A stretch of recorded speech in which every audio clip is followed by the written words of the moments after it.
Pemirsa, Presiden Republik Indonesia kelima dan Ketua Umum PDI Perjuangan Megawati Soekarno Putri kemarin dilaporkan ke Bareskrim Mabes Polri oleh LSM Aliansi Anak Bangsa dengan tuduhan menistakan rukun iman kelima agama Islam. Ya, penistaan itu terjadi pada saat pidato Megawati dalam peringatan ulang tahun PDI Perjuangan ke-44.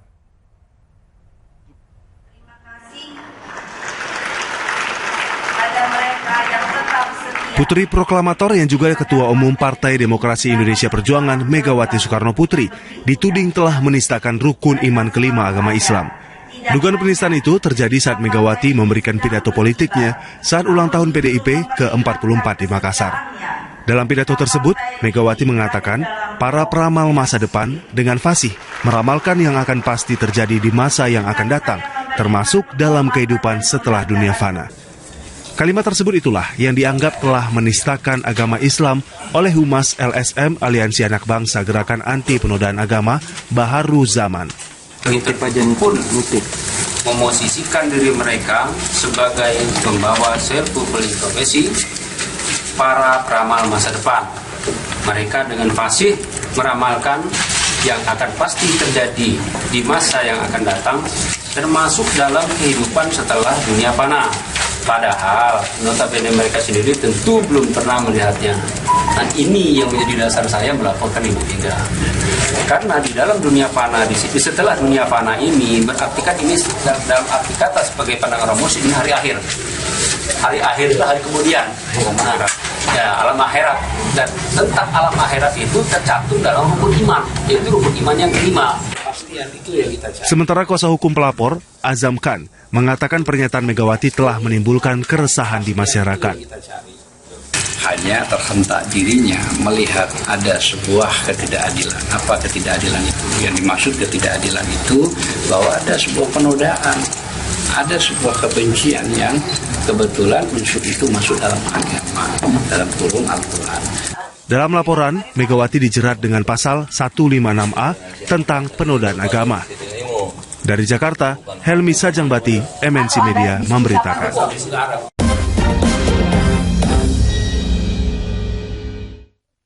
Pemirsa, guna memberikan rasa aman dan nyaman kepada masyarakat, PT KAI melakukan penandatanganan kerjasama dengan PT Jasara Harja dalam memberikan asuransi jiwa juga asuransi barang kepada masyarakat.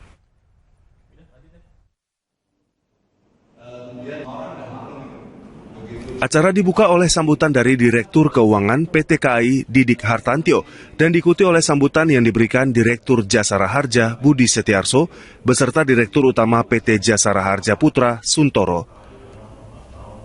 Diselenggarakan di Gedung Jakarta Railway Center Jakarta Pusat, acara berisi penandatanganan perjanjian kerjasama antara PT KAI dengan PT Jasara Harja dan juga PT Jasara Harja Putra tentang asuransi jiwa kecelakaan penumpang kereta api dan pengadaan multi-years angkutan barang. Oh, ini kan perjanjian kerjasama dengan antar kereta api ya, dan Jasara Harja dan asuransi Jasara Harja Putra. Kerjasama dengan Jasara Harja ini sudah berjalan dengan baik selama ini. Apabila ada kejadian, itu langsung Jasara Harja langsung berada di lapangan gitu. Jadi untuk yang tadi disampaikan Pak Budi Setiarso tadi, dalam pengklaim itu ya kalau meninggal penggantian langsung 1 kali 24 jam ya, walaupun aturannya tuh 6 hari gitu. Budi Setiarso selaku Direktur Utama PT Jasara Harja mengatakan nantinya akan ada iuran wajib yang dikenakan oleh penumpang untuk jarak 50 km ke atas. Sementara untuk penumpang yang hanya menempuh jarak di bawah 5 km tidak akan dikenakan iuran wajib. Di dalam Undang-Undang 33 tahun 64 Junto PP tahun 65 bahwa setiap penumpang kereta api itu pada dasarnya disantuni. Setiap penumpang kereta api disantuni. Mengenai kewajiban pembayaran iuran wajib itu hanya untuk jarak 51 atau 50 ke atas kilometer itu diwajibkan. Jadi kurang dari 50 dibebaskan. Hanya dengan bersyarat KTP, masyarakat sudah dapat merasakan asuransi jiwa tersebut dan merasakan manfaatnya. Nantinya, asuransi tidak hanya akan diberikan kepada para penumpang, namun juga akan diberikan kepada para korban kecelakaan yang diakibatkan oleh kereta api. Dari Jakarta, Dipo Nurbahagia dan Andika Dwi Hantoro memberitakan. Ya pemirsa, ternyata ada kabar yang cukup mengejutkan dari hasil riset yang dilakukan Perhimpunan Pusat Pemuda Muhammadiyah kemarin. Sekitar 90% dari proses pengisian 21.000 jabatan kepala dinas di tanah air diduga diperjualbelikan.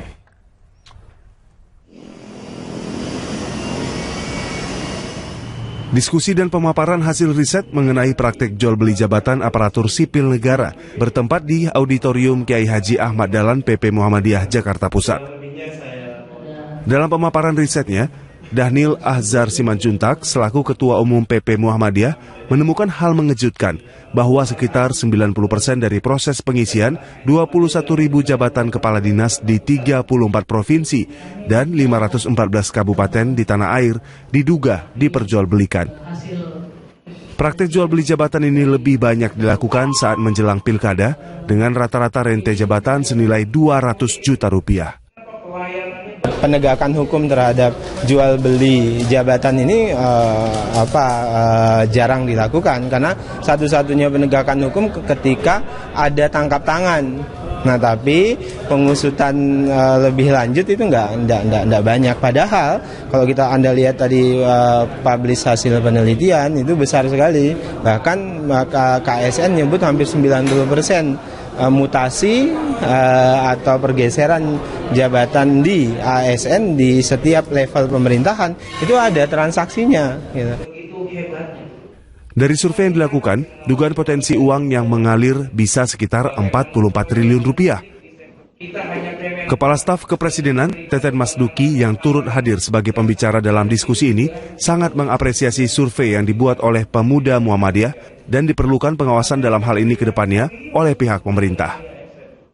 Kita perlu untuk memperkuat undang-undang ASN ini, terutama mengenai perencanaan, kebutuhan, pengadaan, proses rekrutmen, dan juga karir dari ASN ini yang tentu harus menerapkan sistem merit. Ya.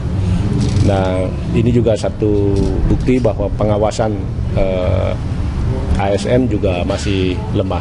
Jadi ini yang saya kira kita perlu lakukan dalam waktu dekat ini. Terkait dengan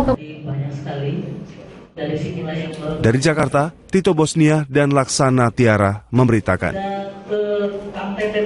Ya, kita ke informasi selanjutnya, pemirsa. Kepala Biro iNews TV seluruh Indonesia kemarin mengikuti rapat kerja di gedung iNews Center Kebon Sirih, Jakarta Pusat. Menyamakan persepsi demi meningkatkan prestasi dan kepercayaan sebagai televisi yang menginspirasi dan informatif. Dan kira-kira seperti apa informasinya ini juga sekaligus mengakhiri jumpa kita dalam program iNews Pagi. Dan pemirsa, bersama kerabat yang bekerja, saya Muhammad Syareza. Saya Ivo Nasution undur diri. Terima kasih banyak atas kebersamaan Anda. Jangan lupa sesaat lagi Anda bisa menyaksikan program Wajah Indonesia bersama rekan kami Lovia Nadian. Terima kasih banyak, selamat pagi, sampai jumpa.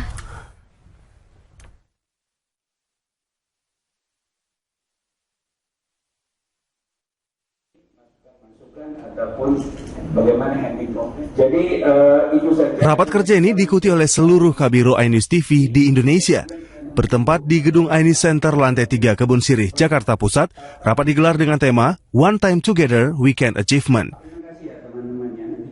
Rapat kerja bertujuan untuk memacu prestasi seluruh biro iNews yang kini tersebar di 60 kota di seluruh Indonesia. Chairman and CEO MNC Group, Haritanu Sudibyo, hadir memberikan motivasi kepada para kabiro. Di antaranya menjadi personal yang selalu ulet, aktif melakukan riset, mempunyai visi yang jelas, serta membangun organisasi yang kuat. Bagaimana membangun iNews menjadi iNews yang iNews yang nomor satu, iNews yang paling besar, sumber referensi, sumber untuk keputusan bagi masyarakat.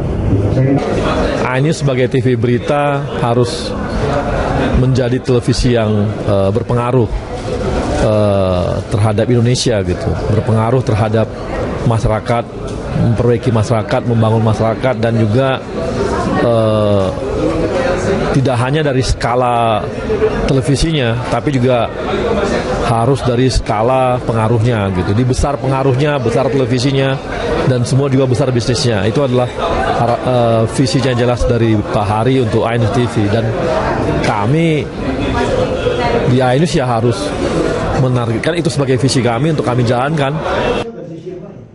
iNews TV berkomitmen terus mengembangkan jaringannya, menjangkau lebih banyak kota di Indonesia. Kehadiran iNews TV memberikan warna sendiri dalam tayangan berita televisi dan mendapat sambutan hangat masyarakat. Dari Jakarta, Disa Amora dan Andika Dwi Hantoro memberitakan. 1, 2,